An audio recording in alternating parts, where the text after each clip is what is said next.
Welcome back. Again, college football teams going through the spring practice paces right now. We'll have some spring games live here on Midco Sports Network this month. University of North Dakota on April 13th, South Dakota State and USD on April 20th. And for South Dakota, one of the guys to keep an eye on this year might be a defensive lineman and former Nebraska state wrestling champion named Devalon Whitcomb. Devalon Whitcomb, defensive tackle, University of South Dakota. Hey, I ain't never heard the edited version of this song, G. Heck no.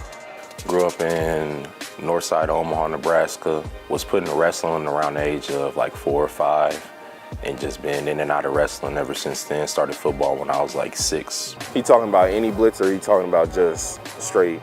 Wrestling, I would say it helped me a lot because I did a lot of tying up, snap downs, and wrist control, and just like a lot of hand fighting is what it's called, to get my opponent like in bad positions to either take them down or get to an angle where I can easily take them down. Whole aspect of wrestling that somebody's trying to take you down and just beating on you. Are you just gonna lay down and let them beat on you, or are you just gonna keep fighting with them? This ain't what you want, this ain't what you want. Me coming in college and they gave me a whole playbook and they was like, oh, well, if you're the number 3 receiver on this side, then this is what you got. And then you also got to be on the line of scrimmage, knowing if somebody is motioning behind you and all. And it was just hard for me to grasp it at the time. And so then when a new coaching staff came in, Coach Moose, who recruited me out of high school, also came up and was like, I would like for you to come play defensive tackle. So I was like, well, then let's let it ride. Better watching the ball, watching the miss. Hit it. It was still kind of hard to grasp the aspect of being a defensive-minded player versus an offensive-minded player, which I was basically all my life. Because we got to cover him if he mess anything up. So August 7th, it was like our 3rd full padded practice or whatever. Out of nowhere, like I just feel somebody hit me and like I hear like 2 cracks or a pop or whatever in my leg, and I was like, oh.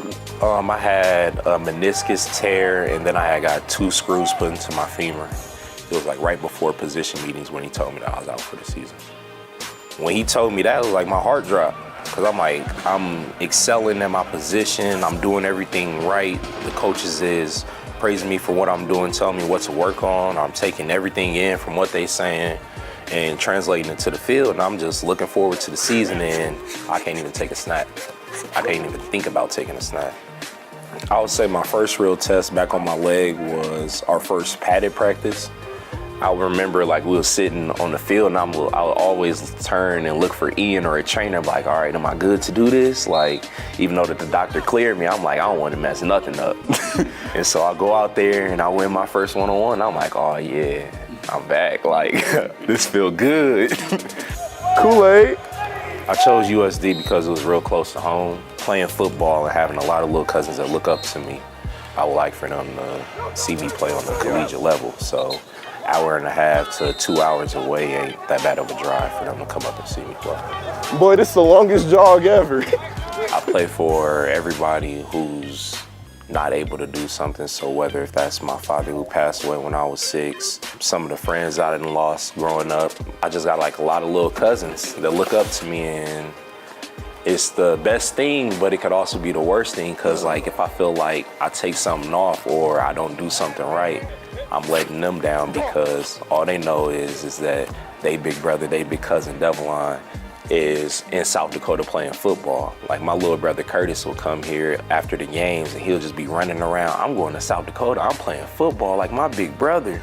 This is why I do it. This is why I go so hard. Thank you. It comes to a point where if it's hard and like your back is against the wall, you just got to see it through. And basically that's all I've been doing all my life, was seeing it through and pushing the envelope on everything that I can do, just trying to make myself better.